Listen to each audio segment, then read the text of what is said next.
Hopefully the belief is starting to pick up. Rodgers end zone's got his man. Here's a blitz. Tagovailoa knocked down. Got it to DK Metcalf. And fighting his way for the touchdown. The route is on, and the Steelers with 4 straight touchdown drives on their way off the field as they get to 8-6.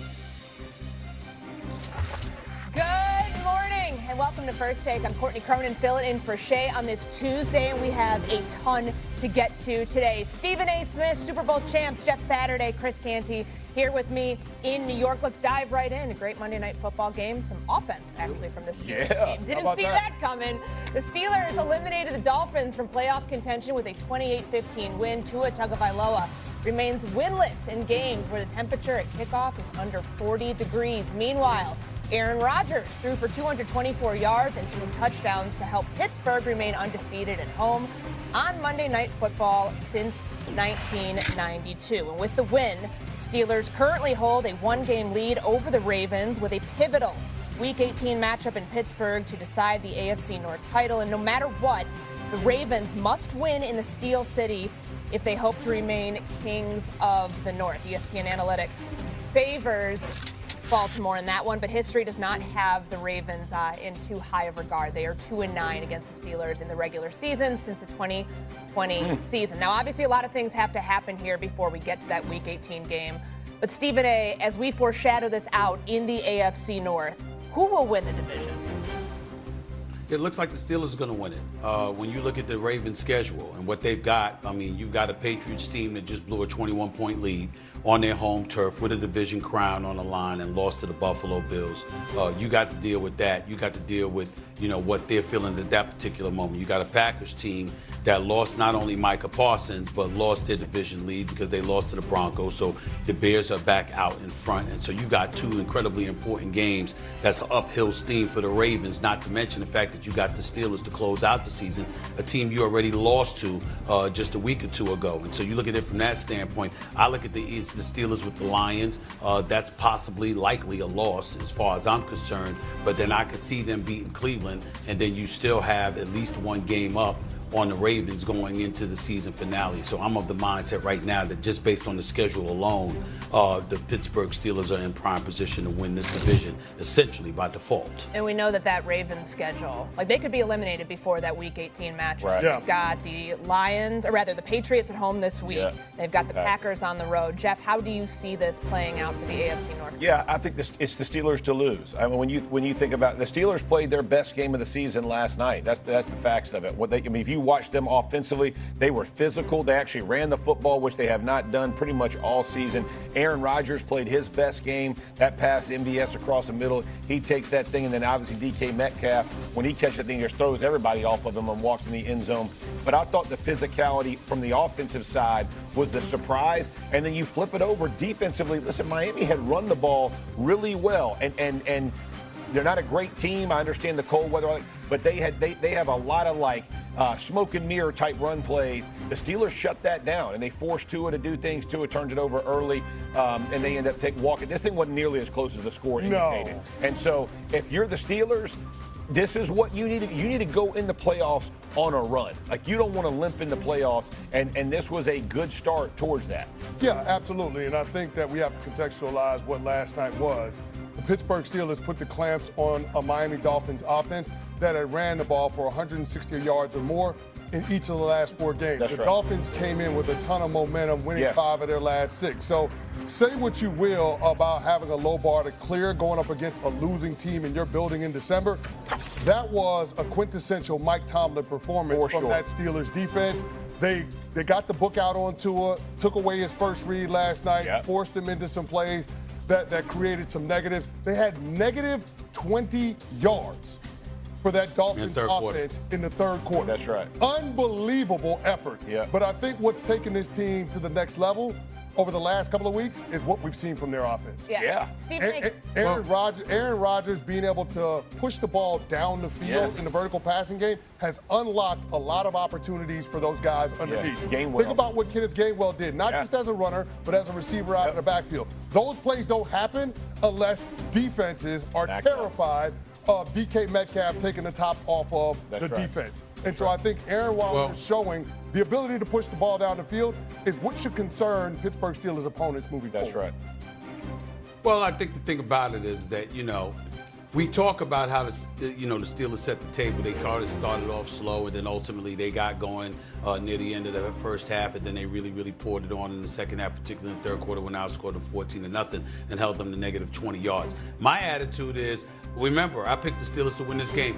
I knew coming into the game what was going to happen because of the meteorologist. I mean, the minute we learned that it was going to be less than 40 degrees, we know what happens to the Miami Dolphins with Tua Tagovailoa quarterback in the team. They don't win games. It's amazing to me that you have an NFL team that can't play in inclement weather. Dolphins in games 40 degrees or colder. 14 straight losses. Think about that, y'all.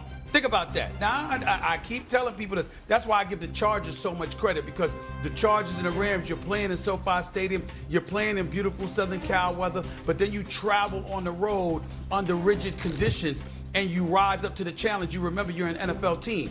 That is not the reputation of the Dolphins over the last several years. So we kind of knew the outcome of this game the minute we saw that the weather report said it was going to be pretty cold out there in the teens. Yeah, to put up 28 points. I thought Aaron Rodgers put this best yesterday. He said this is a team of cast-offs, from Kenneth Gainwell to Adam Thielen, who just signed there. Was sure to make sure everybody knew that he wasn't a cast-off. No, everybody else around me is a cast-off, but not me, though. I'm the four-time MVP. If you look at this roster, Canty, can this be a team that gets into the playoff now that it shows that it can play offense and it can score 28 points and it can contend in January if it does this? Does this team, this variation that they got last night, win a playoff game? Well, here's the thing. I can't take it off the board that they won't win a playoff game because of who's involved. You got Mike Tomlin, who, contrary to what Steelers fans may think, is one of the best coaches in the National Football League. And you have Aaron Rodgers, who has a hell of a lot of experience. And given the state of the AFC, no Patrick Mahomes, potentially no Lamar Jackson if you take care of your business, no Joe Burrow. Why can't the experience of the head coach quarterback tandem of the Pittsburgh Steelers, coupled with some playmakers on the defensive side of the ball, be the reason why the Pittsburgh Steelers win a home playoff game this year? I get that they haven't done it in 9 years. Yep. I get that there are other teams who have a better body of work in terms of more consistency, but it's not about who's played the best for the entirety of the year. It's about who's playing the best football right now. And the last 2 weeks, we've seen Aaron Rodgers and the Pittsburgh Steelers play their best football. Yeah, this was a tough one for me. I mean, right now, if the playoffs started, they would match up with the Chargers, right? And the Chargers, we know they're banged up. But listen, the Chargers can get after you. They can push you around. They can play physical. They just beat the hell out of the Steelers a couple of weeks ago. You know what I'm saying? So, that would be their draw. If they played if the Bills got to come see them, they beat the Bills. If the Texans make it, when I look at the teams they would play, it's hard for me to rubber stamp, they're going to win one of the playoffs. Ain't none of them quarterbacks you just talked about won a road playoff game. Yeah, fair. Now, the Josh Allen one, I'll say that he has not. He's 0-4, but he's walked off the field. He's walked off the field with 13 seconds. You think he should have won a couple. It's worked out the way it has. I don't know that I would favor them, honestly, against any of those opponents at this point. Stephen A., none of them. The last 2 weeks. It's Baltimore. That was a hard-fought win for them to come back and win on the road. Miami. Can this variation of the Steelers, what you've seen in this sample size, as Canty was pointing out, play your best football in December and January, does this team win a playoff game? No, that's my problem. I'm a Steelers fan, and I don't feel that way. That's why I'm melancholy at best, because let's scour the AFC. You got to remember, you can't bring up the Ravens because one or the other is going to make the playoffs, okay? Right. Winning the division. Outside of that, they're going to be out. So let's look around it. Would I pick them to beat Buffalo? No. Would I put them to beat New England? No. Would I pick them to beat the Jaguars or Houston? No. Would I pick them to beat Denver or the Chargers? No. I wouldn't pick them to beat any of those teams. That's my issue. And everything, we all know that Mike Tomlin's a great coach. We know what he's done over his 18-year career. We can't take anything away from him. But the reality is that they haven't won a playoff game since 2016. And Steeler Nation is not going to be satisfied until you get that playoff victory. Yeah. Now, you don't have to win the Super Bowl.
Bye.